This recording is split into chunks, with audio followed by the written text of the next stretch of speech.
The first opinion given to me regarding Jacob Settle was a simple descriptive statement. He's a down-in-the-mouth chap. But I found that it embodied the thoughts and ideas of all his fellow workmen. There was in the phrase a certain easy tolerance, an absence of positive feeling of any kind, rather than any complete opinion, which marked pretty accurately the man's place in public esteem. Still, there was some dissimilarity between this and his appearance, which unconsciously set me thinking, and by degrees, as I saw more of the place and the workmen, I came to have a special interest in him. He was, I found, forever doing kindnesses, not involving money expenses beyond his humble means, but in the manifold ways of forethought and forbearance and self-repression which are of the truer charities of life. Women and children trusted him implicitly, though strangely enough, he rather shunned them, except when anyone was sick, and then he made his appearance to help if he could, timidly and awkwardly.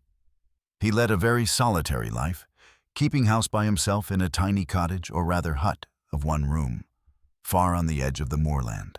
His existence seemed so sad and solitary that I wished to cheer it up, and for the purpose took the occasion when we had both been sitting up with a child, injured by me through accident, to offer to lend him books.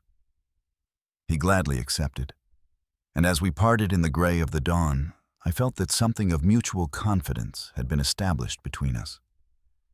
The books were always most carefully and punctually returned, and in time Jacob Settle and I became quite friends. Once or twice, as I crossed the moorland on Sundays, I looked in on him. But on such occasions he was shy and ill at ease, so that I felt diffident about calling to see him. He would never, under any circumstances, come into my own lodgings. One Sunday afternoon, I was coming back from a long walk beyond the moor, and as I passed Settle's cottage, stopped at the door to say, "How do you do?" to him. Too, as the door was shut, I thought that he was out, and merely knocked for form's sake, or through habit, not expecting to get any answer. To my surprise, I heard a feeble voice from within, though what was said I could not hear. I entered at once, and found Jacob lying half-dressed upon his bed. He was as pale as death, and the sweat was simply rolling off his face. His hands were unconsciously gripping the bedclothes as a drowning man holds on to whatever he may grasp. As I came in, he half arose, with a wild, hunted look in his eyes, which were wide open and staring, as though something of horror had come before him. But when he recognized me, he sank back on the couch with a smothered sob of relief and closed his eyes. I stood by him for a while, quiet a minute or two, while he gasped. Then he opened his eyes and looked at me, but with such a despairing, woeful expression that, as I am a living man, I would have rather seen that frozen look of horror. I sat down beside him and asked after his health. For a while he would not answer me except to say that he was not ill. But then, after scrutinizing me closely, he half arose on his elbow and said, "I thank you kindly, sir, but I'm simply telling you the truth. I am not ill, as men call it, though God knows whether there be not worse sicknesses than doctors know of. I'll tell you, as you are so kind, but I trust that you won't even mention such a thing to a living soul, for it might work me more and greater woe. I am suffering from a bad dream." "A bad dream," I said, hoping to cheer him. "But dreams pass away with the light, even with waking." There I stopped, for before he spoke I saw the answer in his desolate look round the little place. No, that's all well for people that live in comfort and with those they love around them. It is 1,000 times worse for those who live alone and have to do so.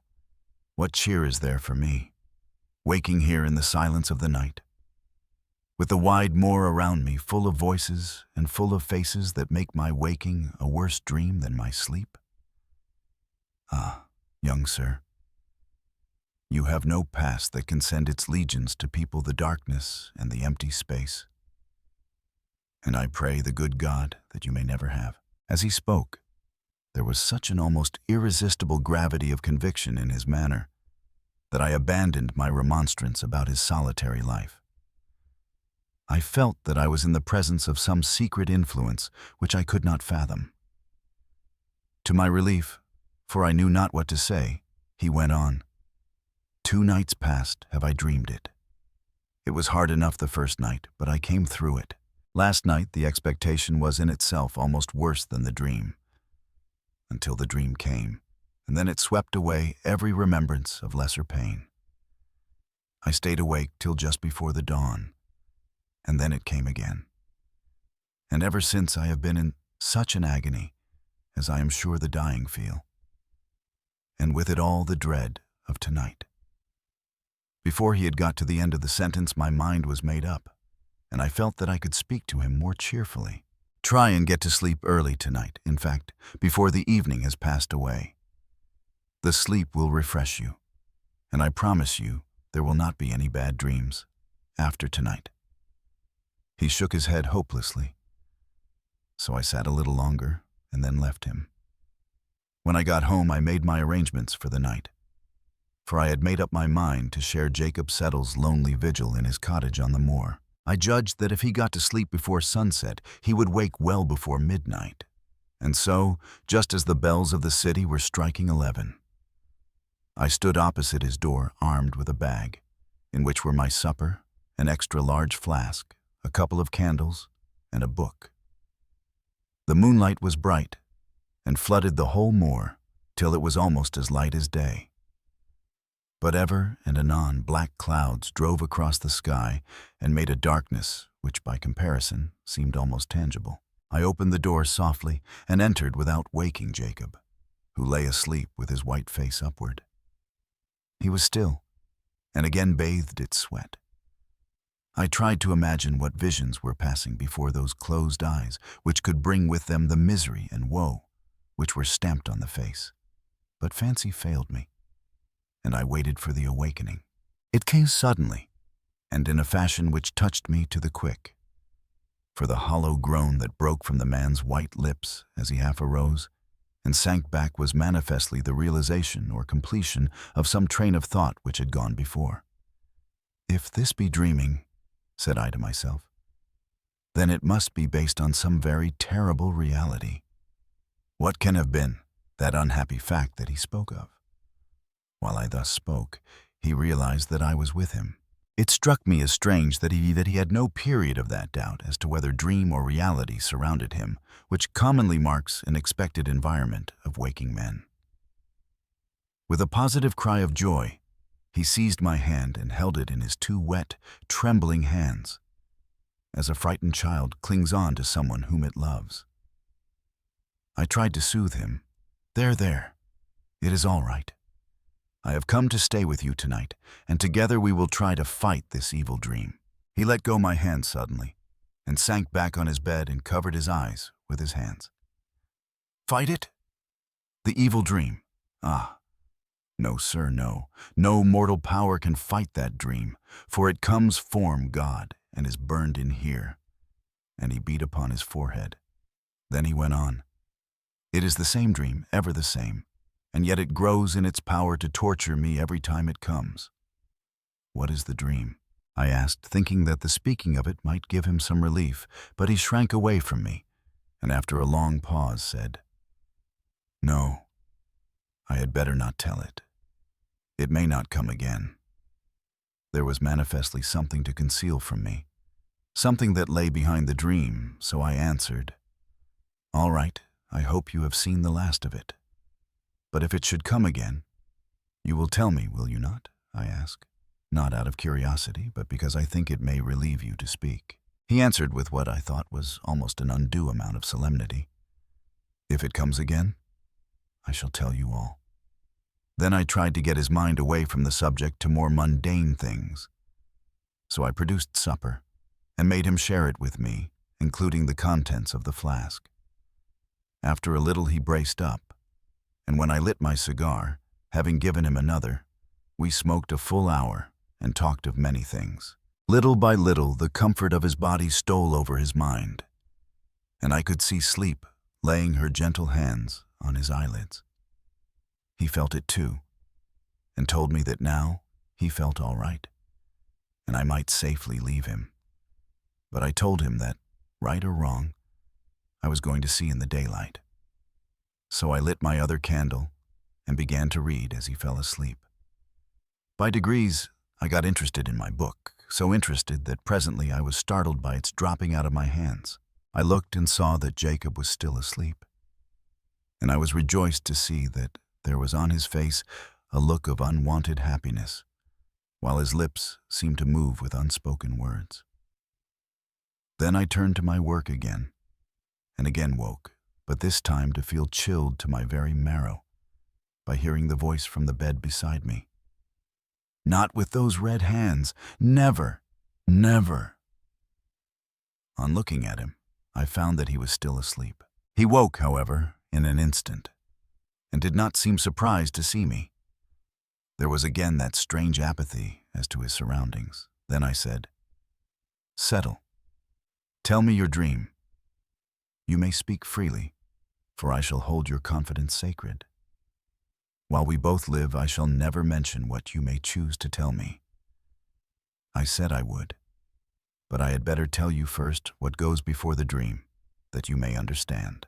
I was a schoolmaster when I was a very young man. It was only a parish school in a little village in the West Country. No need to mention any names. Better not. I was engaged to be married to a young girl whom I loved and almost reverenced. It was the old story. While we were waiting for the time when we could afford to set up house together, another man came along. He was nearly as young as I was, and handsome, and a gentleman, with all a gentleman's attractive ways for a woman of our class. He would go fishing, and she would meet him while I was at my work in school. I reasoned with her and implored her to give him up. I offered to get married at once and go away and begin the world in a strange country, but she would not listen to anything I could say, and I could see that she was infatuated with him. Then I took it on myself to meet the man and ask him to deal well with the girl, for I thought he might mean honestly by her, so that there might be no talk or chance of talk on the part of others. I went where I should meet him, with none by, and we met. Here Jacob Settle had to pause, for something seemed to rise in his throat, and he almost gasped for breath, then went on. "Sir, as God is above us, there was no selfish thought in my heart that day. I loved my pretty Mabel too well to be content with a part of her love. And I had thought of my own unhappiness too often not to have come to realize that, whatever might come to her, my hope was gone. He was insolent to me. You, sir, who are a gentleman, cannot know, perhaps, how galling can be the insolence of one who is above you in station. But I bore with that. I implored him to deal well with the girl, for what might be only a pastime of an idle hour with him might be the breaking of her heart. For I never had a thought of her truth, or that the worst of harm could come to her. It was only the unhappiness to her heart I feared. But when I asked him when he intended to marry her, his laughter galled me so that I lost my temper and told him that I would not stand by and see her life made unhappy. Then he grew angry too, and in his anger said such cruel things of her that then and there I swore he should not live to do her harm. God knows how it came about, for in such moments of passion it is hard to remember the steps from a word to a blow. But I found myself standing over his dead body, with my hands crimson with the blood that welled from his torn throat. We were alone, and he was a stranger, with none of his kin to seek for him, and murder does not always out, not all at once. His bones may be whitening still for all I know, in the pool of the river where I left him. No one suspected his absence, or why it was, except my poor Mabel, and she dared not speak. But it was all in vain, for when I came back again after an absence of months, for I could not live in the place, I learned that her shame had come and that she had died in it. Hitherto I had been borne up by the thought that my ill deed had saved her future. But now, when I learned that I had been too late, and that my poor love was smirched with that man's sin, I fled away with the sense of my useless guilt upon me more heavily than I could bear. Ah, sir, you that have not done such a sin don't know what it is to carry it with you. You may think that custom makes it easy to you, but it is not so. It grows and grows with every hour, till it becomes intolerable, and with it growing too, the feeling that you must forever stand outside heaven. You don't know what that means, and I pray God that you never may.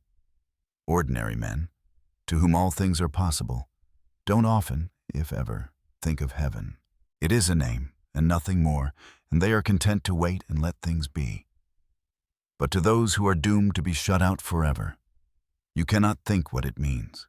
You cannot guess or measure the terrible, endless longing to see the gates opened and to be able to join the white figures within.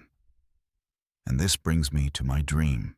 It seemed that the portal was before me, with great gates of massive steel with bars of the thickness of a mast rising to the very clouds, and so close that between them was just a glimpse of a crystal grotto, on whose shining walls were figured many white-clad forms, with faces radiant with joy.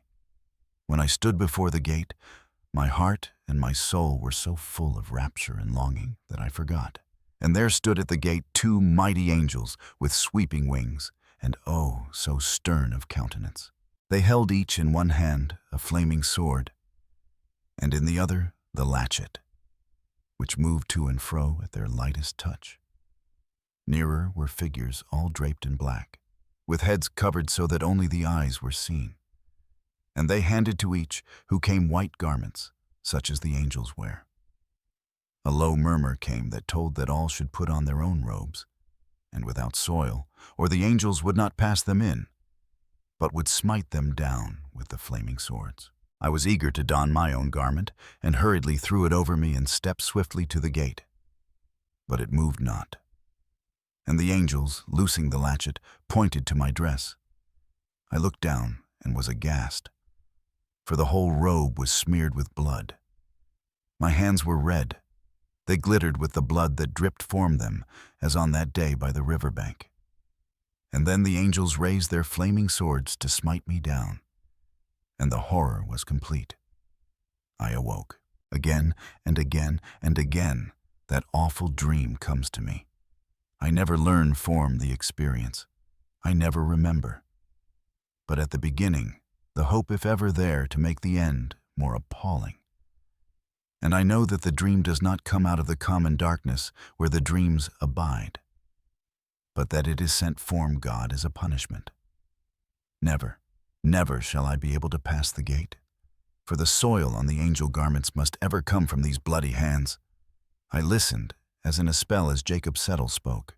There was something so far away in the tone of his voice, something so dreamy and mystic in the eyes that looked as if through me at some spirit beyond, something so lofty in his very diction and in such marked contrast to his work-worn clothes and his poor surroundings, that I wondered if the whole thing were not a dream. We were both silent for a long time. I kept looking at the man before me in growing wonderment.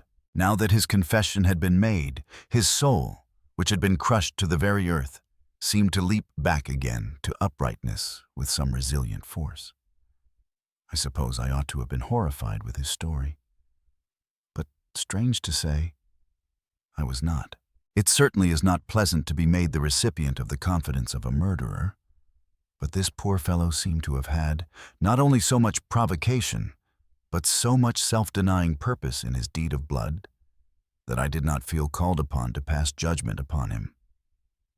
My purpose was to comfort, so I spoke out with what calmness I could, for my heart was beating fast and heavily. You need not despair, Jacob Settle. God is very good, and his mercy is great. Live on and work on in the hope that someday you may feel that you have atoned for the past. Here I paused, for I could see that sleep, natural sleep this time, was creeping upon him. "Go to sleep," I said. "I shall watch with you here, and we shall have no more evil dreams tonight." He made an effort to pull himself together and answered, "I don't know how to thank you for your goodness to me this night, but I think you had best leave me now. I'll try and sleep this out. I feel a weight off my mind since I have told you all. If there's anything of the man left in me, I must try and fight out life alone." "I'll go tonight, as you wish it," I said. "But take my advice and do not live in such a solitary way. Go among men and women. Live among them. Share their joys and sorrows, and it will help you to forget. This solitude will make you melancholy mad." "I will," he answered, half unconsciously, for sleep was overmastering him. I turned to go, and he looked after me. When I had touched the latch, I dropped it, and coming back to the bed, held out my hand. He grasped it with both his as he rose to a sitting posture, and I said my good night, trying to cheer him. "Heart, man, heart. There is work in the world for you to do, Jacob Settle. You can wear those white robes yet and pass through that gate of steel." Then I left him. A week after, I found his cottage deserted, and on asking at the works was told that he had gone north. No one exactly knew whither. 2 years afterwards, I was staying for a few days with my friend Dr. Munro in Glasgow. He was a busy man and could not spare much time for going about with me. So I spent my days in excursions to the Trossachs and Loch Katrine and down the Clyde. On the second last evening of my stay, I came back somewhat later than I had arranged, but found that my host was late too. The maid told me that he had been sent for to the hospital, a case of accident at the gasworks, and the dinner was postponed an hour. So telling her I would stroll down to find her master and walk back with him, I went out. At the hospital, I found him washing his hands preparatory to starting for home. Casually, I asked him what his case was. "Oh, the usual thing. A rotten rope and men's lives of no account. 2 men were working in a gasometer when the rope that held their scaffolding broke. It must have occurred just before the dinner hour, for no one noticed their absence till the men had returned. There was about 7 feet of water in the gasometer, so they had a hard fight for it, poor fellows. However, one of them was alive, just alive, but we have had a hard job to pull him through. It seems that he owes his life to his mate, for I have never heard of greater heroism. They swam together while their strength lasted, but at the end they were so done up that even the lights above, and the men slung with ropes, coming down to help them, could not keep them up. But one of them stood on the bottom and held up his comrade over his head, and those few breaths made all the difference between life and death. They were a shocking sight when they were taken out, for that water is like a purple dye with the gas and the tar. The man upstairs looked as if he had been washed in blood. Ugh! And the other? Oh, he's worse still. But he must have been a very noble fellow. That struggle under the water must have been fearful. One can see that by the way the blood has been drawn from the extremities. It makes the idea of the stigmata possible to look at him. Resolution like this could, you would think, do anything in the world. Aye, it might almost unbar the gates of heaven. Look here, old man. It is not a very pleasant sight, especially just before dinner. But you are a writer, and this is an odd case. Here is something you would not like to miss. For in all human probability, you will never see anything like it again. While he was speaking, he had brought me into the mortuary of the hospital. On the bier lay a body covered with a white sheet, which was wrapped close round it. Looks like a chrysalis, don't it? I say, Jack, if there be anything in the old myth that a soul is typified by a butterfly, well, then the one that this chrysalis sent forth was a very noble specimen and took all the sunlight on its wings. See here. He uncovered the face. Horrible indeed it looked, as though stained with blood. But I knew him at once. Jacob Settle. My friend pulled the winding sheet further down. The hands were crossed on the purple breast as they had been reverently placed by some tender-hearted person. As I saw them, my heart throbbed with a great exultation, for the memory of his harrowing dream rushed across my mind. There was no stain now on those poor, brave hands, for they were blanched white as snow. And somehow as I looked, I felt that the evil dream was all over. That noble soul had won a way through the gate at last. The white robe had now no stain from the hands that had put it on.